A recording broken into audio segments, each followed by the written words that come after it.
Hello students, कैसे हो आप सब। उम्मीद कर रहा हूँ अच्छे होंगे, स्वस्थ होंगे और स्वास्थ्य के साथ साथ अपनी पढ़ाई का भरपूर ख्याल रख रहे होंगे। स्टूडेंट्स, इस वीडियो में हम लोग समझने वाले हैं एसपीएम क्या है, अर्ध परागम्य झिल्ली सेमी परमेबल मेम्ब्रेन किसको कहते हैं, फिर समझेंगे कि ऑस्मोसिस क्या है, परासरण किसे कहा जाता है, और फिर उसके बाद ऑस्मोटिक प्रेशर क्या है, और सबसे मोस्ट इंपॉर्टेंट पॉइंट जो हमने टॉपिक दे रखा है आरओ मतलब रिवर्स ऑस्मोसिस, प्रतिलोम परासरण क्या है, और साथ ही समझेंगे कि इसके अनुप्रयोग क्या है, मतलब समुद्री जल को पीने योग्य इस आरओ के द्वारा बनाया जाता है, कैसे उसको समुद्री जल को पीने योग्य बना लेते हैं।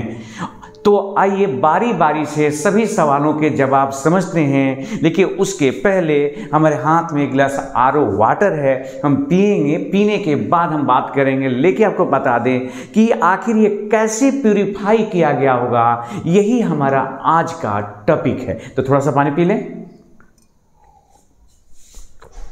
सबसे पहले स्टूडेंट जानेंगे एसपीएम अर्ध परागम्य झिल्ली, तभी इन सभी सवालों के जवाब दे पाएंगे।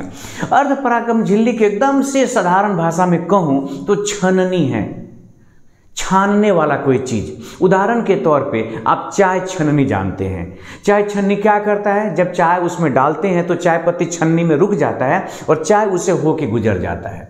उसी तरह से एसपीएम होता है, एक ऐसा पदार्थ होता है जिससे कुछ पदार्थ अलाउ है उसको आर पार जाने के लिए और कुछ पदार्थ रोक लिया जाता है। उदाहरण के तौर बहुत बेहतरीन क्वालिटी का हमारा जो त्वचा है वो एसपीएम है। आप देखते हैं कि अंदर से जो पानी है, पसीना है, वो बाहर आता है, लेकिन उसी त्वचा के अंदर में ब्लड होते हैं, वो ब्लड के कण बाहर नहीं आता, क्योंकि वो एसपीएम बिल्कुल छननी की तरह ब्लड के कण को अंदर छान के रख लेता है और उससे जो साल्टी वाटर होता है, पानी पसीना जो भी होता है, वो हमारे त्वचा से आने देता। तो ये एसपीएम एक तरह समझ लीजिए कि वो क्या है, तो एक ऐसा सब्सटेंस जिससे कुछ पदार्थ आर पार होकर गुजर जाते हैं और कुछ पदार्थ रोक लिए जाते हैं। अब आते हैं ऑस्मोसिस को समझने।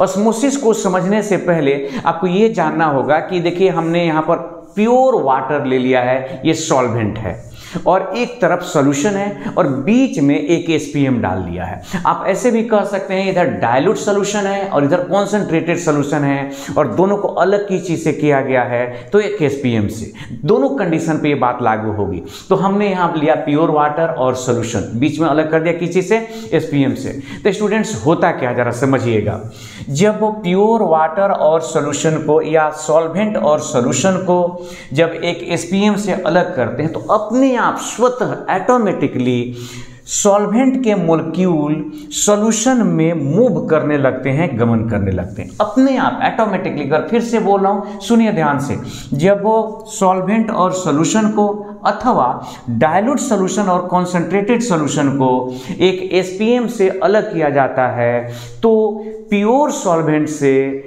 जो सॉल्वेंट से मॉलिक्यूल होते हैं सॉल्वेंट के, वो सॉल्यूशन की ओर अपने आप गमन करने लगते हैं, किससे होकर, एसपीएम से होकर, और इस प्रोसेस को ऑस्मोसिस कहते हैं। मतलब कि सॉल्वेंट के मॉलिक्यूल एसपीएम से होकर सॉल्यूशन की ओर जो गमन करते हैं उस क्रिया को ऑस्मोसिस कहते हैं। अब होता क्या है कि जो सॉल्यूशन होता है, इस सॉल्यूशन के ऊपर आप एक प्रेशर लगाते हैं, इतना प्रेशर लगाते हैं कि जो सॉल्वेंट मॉलिक्यूल जो सॉल्यूशन की तरफ जा रहा होता है वो रुक जाता है, मतलब ऑस्मोसिस की क्रिया रुक जाती है। तो जितना प्रेशर लगाने से ऑस्मोसिस की क्रिया रुक जाती है उस प्रेशर को ऑस्मोटिक प्रेशर कहते हैं। एक बार फिर से आपको रिपीट करके समझाना चाहेंगे, रिलैक्स होकर समझिएगा जरा। सॉल्वेंट के मॉलिक्यूल सॉल्यूशन की ओर मूव कर रहा है, अपने आप मूव कर रहा है, किससे होकर के, एसपीएम से होकर। जब आप सॉल्यूशन के ऊपर प्रेशर डालते हैं, इतना प्रेशर डालते हैं कि सॉल्वेंट का मॉलिक्यूल सॉल्यूशन की ओर आना बंद कर दे, तो जिस प्रेशर से सॉल्वेंट के मॉलिक्यूल का सॉल्यूशन में प्रवेश बंद हो जाता है उस प्रेशर को ऑस्मोटिक प्रेशर कहते हैं, और जनरली इसको पाई से डिनोट किया जाता है। तो अब ये हो गया आपका ऑस्मोटिक प्रेशर। अब जरा समझते हैं कि क्या है रिवर्स ऑस्मोसिस। तो स्टूडेंट्स ऐसे समझो कि मान लीजिए कि पाई इधर प्रेशर डालें और ऑस्मोसिस की क्रिया रुक गई, मतलब कि यहाँ से जो सॉल्वेंट मॉलिक्यूल जा रहा था उधर जाना बंद हो गया। अगर क्या होगा यदि यहाँ पर हम प्रेशर लगा दें, ये पाई डैश और ये पाई डैश जो है वो ग्रेटर है पाई से, मतलब कि जो ऑस्मोटिक प्रेशर है उससे ज़्यादा प्रेशर लगा दे तो ठीक इसके उल्टी प्रक्रिया शुरू हो जाएगी। इधर से सॉल्वेंट के मोलिक्यूल, मतलब सॉल्यूशन से सॉल्वेंट के मोलिक्यूल अपने आप आने लगेंगे किधर, सॉल्वेंट में। सॉल्यूशन से सॉल्वेंट के मोलिक्यूल किधर मूव करने लगेंगे, यह है solvent molecule, solvent molecule solvent की तरफ आने लगेंगे। या कहिए कि अगर ये डाइल्यूट सॉल्यूशन होता और कॉन्सेंट्रेटेड सॉल्यूशन होता तो कॉन्सेंट्रेटेड सॉल्यूशन से सॉल्वेंट के मोलिक्यूल डाइल्यूट सॉल्यूशन की ओर मूव करने लगते हैं, तो इसको कहते हैं रिवर्स ऑस्मोसिस। मतलब ऑस्मोसिस की क्रिया उलट के होने लगी, होनी चाहिए था सॉल्वेंट से सॉल्यूशन की तरफ, ये होने लगी कैसे, सॉल्यूशन से सॉल्वेंट की ओर, तो इसको कहते हैं रिवर्स ऑस्मोसिस। अब जरा आइए समझते हैं जो आरओ मशीन जो आपके घरों में लगा वो क्या चीज़ कर रहा है। तो आरओ मशीन आपके नल कल कहीं से पानी आया और इकट्ठा हो गया, एक चैम्बर बना है, उस चैम्बर में एक यहाँ पर लगा दिया गया एसपीएम, और इधर से हाई प्रेशर से पानी आया, इतना प्रेशर से आया कि ये जो आपके पास जो नल कल का पानी है या समुद्री जो जल है उससे हो करके ये जो है रिवर्स ऑस्मोसिस होने लगा। रियलिटी तो ये है कि आपको सॉल्वेंट के मोलिक्यूल माने जल को जाना चाहिए था शुद्ध जल से अशुद्ध जल की तरफ, लेकिन अशुद्ध जल से जल के कण जो होते हैं, वाटर मोलिक्यूल्स जो होते हैं, शुद्ध जल की ओर मूव करने लगते हैं, और इसको कहा जाता है रिवर्स ऑस्मोसिस। तो यहाँ पर आपने नल कल या समुद्री जल को इकट्ठा कर लिया, ये हाई प्रेशर बनाया गया, ये पाई डैश लग रहा है, और याद रखिएगा कि पाई dash is greater than pi. तो इससे हुआ कि इसमें सारी अशुद्धियां इस कंपार्टमेंट में, इस हिस्से में बच गई, और शुद्ध जल यहाँ आया, फिर आपने यहाँ नल की सहायता से आपने निकाल लिया और इसे आराम से आप पी रहे हैं।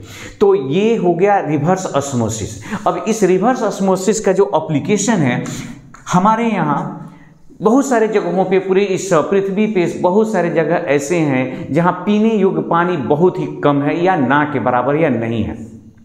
जैसे जो लोग समुद्री क्षेत्र में रहते हैं वहाँ पानी को पीने योग्य बनाने के लिए क्या करते हैं, इसी रिवर्स ऑस्मोसिस प्रक्रिया का उपयोग किया जाता है।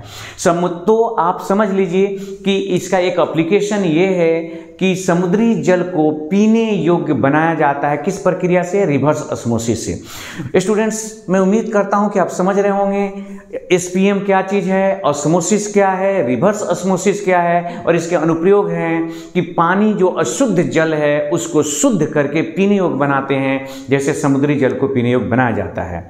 धन्यवाद।